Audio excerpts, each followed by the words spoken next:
we get to now, start up to a viable business, to a profitable business, to a growing business, to a sustainable business, like stages. And in numbers, we should look at the first 1 crore, the 10 crores, the 100 crores, kind of step by step exponential growth. That requires, of course, funding at various stages. More importantly, it requires mentoring. That is going to be the biggest challenge for us in India. We don't have sufficient number of entrepreneurs who are willing to spend time with these companies. It is starting to happen.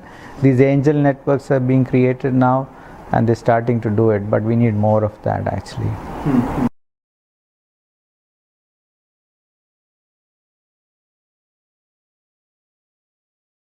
It is through networking, through making these connections, encouraging entrepreneurs who have been successful or who have succeeded to mentor, and we need more incubators also, because that creates a environment where you can learn from each other also. A support ecosystem can be created, and that's one of the reasons for supporting this startup village in Kerala, because there you can learn from each other. Maybe you are 6 months ahead of somebody else, so you can tell them that this is how I reached here.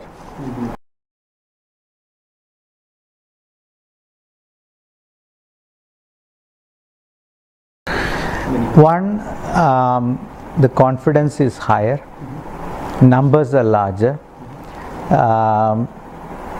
From a technology perspective, they're on par, and it's interesting to see the confidence level with these people. The flip side of that is there is a lot more venture funding that's available to fund these companies. When we started, there was nobody who was willing to fund a startup in the information technology field. But today there are many VCs who are willing to fund these companies.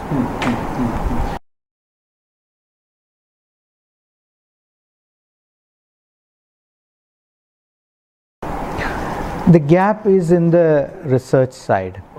See, many of the startups that are happening here are truly not cutting edge. They are on par. So this is a technology that has worked in another geography. This is a solution that has worked in another geography. It is being repurposed for India,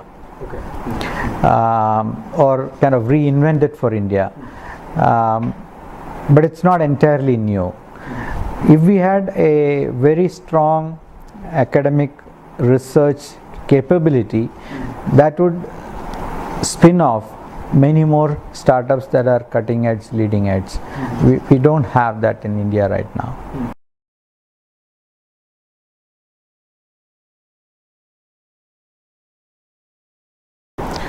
It has to be a partnership. It has to be between academic institutions, industry and government, and the VC community. So all of us will have to come together. Very few professors think about doing a startup or being part of a startup. Many of them don't even realize that that opportunity is available to them. They can take a year, 2 years off, go and do a startup, and then if the startup succeeds, either they can continue or they can come back, or if the startup doesn't succeed, they can just simply come back and continue teaching. That is something which we need to work together. Industry needs to work with academic institutions to push them to do a lot more basic research that can be converted into products or services. Today, the basic research that is happening is targeted towards maybe publishing a paper. At most they may file a patent. but they don't think about doing a startup out of that work, and it may not get actually channeled to create a product or a service. So there is a need for this, and the government must facilitate this, because a lot of the research labs are actually government labs. A lot of the premier academic institutions, IITs, IIScs, are government institutions. So government must also encourage the professors to think about the implications or outputs of their research becoming companies. One of the wonderful initiatives is in IIT Madras, where they have set up a research park adjacent to IIT Madras, and companies are housed in this research park, and they use students and professors from IIT Madras. So very closely industry is working with faculty, and that's something that is I think going to benefit IIT Madras as well as the industry, and we need more of such research parks.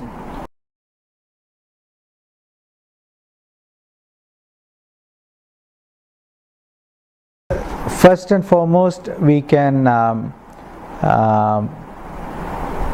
mentor companies, so we are starting to do that. It will also give some opportunities for our leaders to interact with startups outside. Second, as you said, we can look at funding. Today Infosys does not do that. We used to do that in the past, and we may do that in the future. So companies can look at funding. Third, companies can integrate products and services from startups into their own products and leverage the channel that they have, the customers they have, to take the startup company with them. And we are trying to do some of that actually already. Lastly, we can look at spin-outs from Infosys. In the past, we have done 2 spin-outs, both have been successful. We can look at many more. Entrepreneurship is very different. Every company must have an entrepreneurial culture within the company to take risks, for the best people to actually look at starting something new. Typically the best people actually want something big, because they believe size matters, but some of the good people must look at starting something from scratch and making it into a big thing.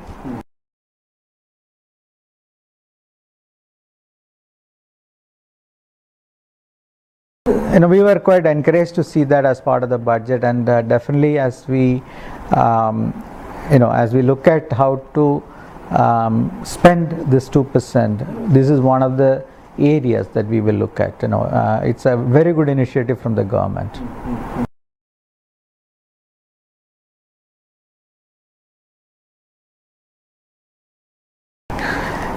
Yes and no.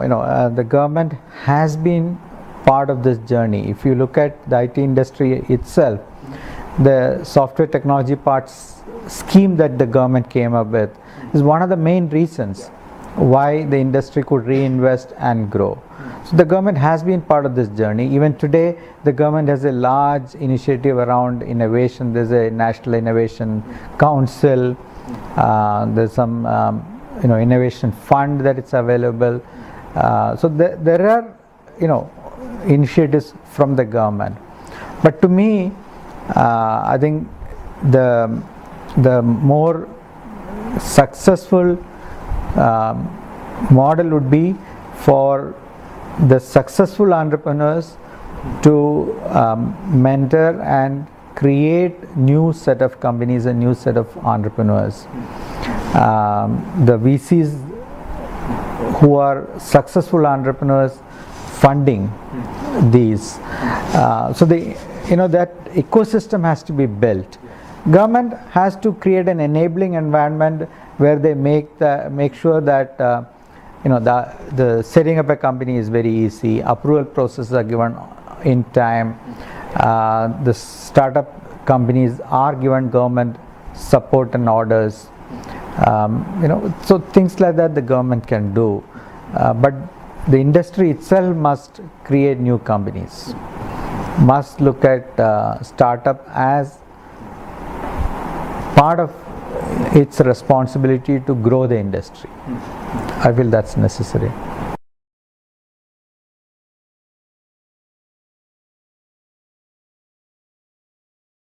No, I think the name will be probably Kerala Angels or some such thing. So as far as I know, there are two plans. One is the traditional angel network where companies will present their ideas to these set of people who will decide individually to fund and mentor these companies. The second is a common fund, which will be like the Startup Village Fund or something like that, where the government also puts in money, individuals put in money, so it's pooled together, and we will fund companies. So both are in the works. The Kerala Angel Networks does not require any government, it's a loosely coupled organization, but the fund itself will require some approvals and things like that. I think the approval process is happening now, and we should see that fund being created very soon.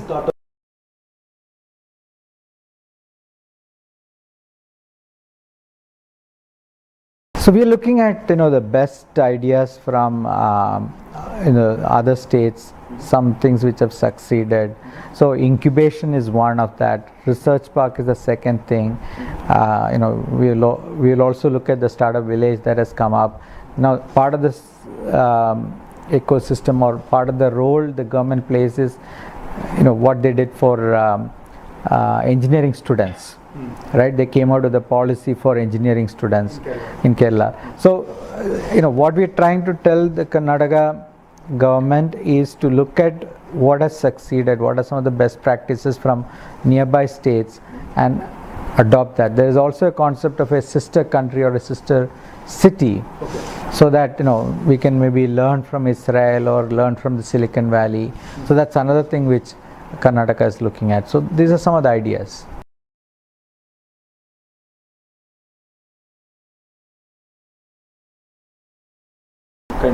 So in 1994 we had a significant crisis. The largest customer that we had at that point, who was giving us almost 40% of our revenues, left us because we couldn't agree on a contract renewal, and suddenly 40% of our revenues was gone. We had to quickly rebuild that piece of revenue, and because we were able to do that, the confidence level increased. Out of that, we also said that in the future we will not have such large dependencies on a single relationship. We said no relationship should be more than 10% of our revenues, because that's the risk we can take. 40% is very high risk. We were lucky that we were able to quickly replace that revenue and move on. But even to see a client whose revenue is 10% of your total revenues will be a big challenge to replace quickly. In fact, the largest client today gives us about 4.5% of our revenue. So we've learned, we've changed our criteria. We've learned to manage our relationships more proactively and better, and it also gave us a lot of confidence that we can face such challenging situations and move on.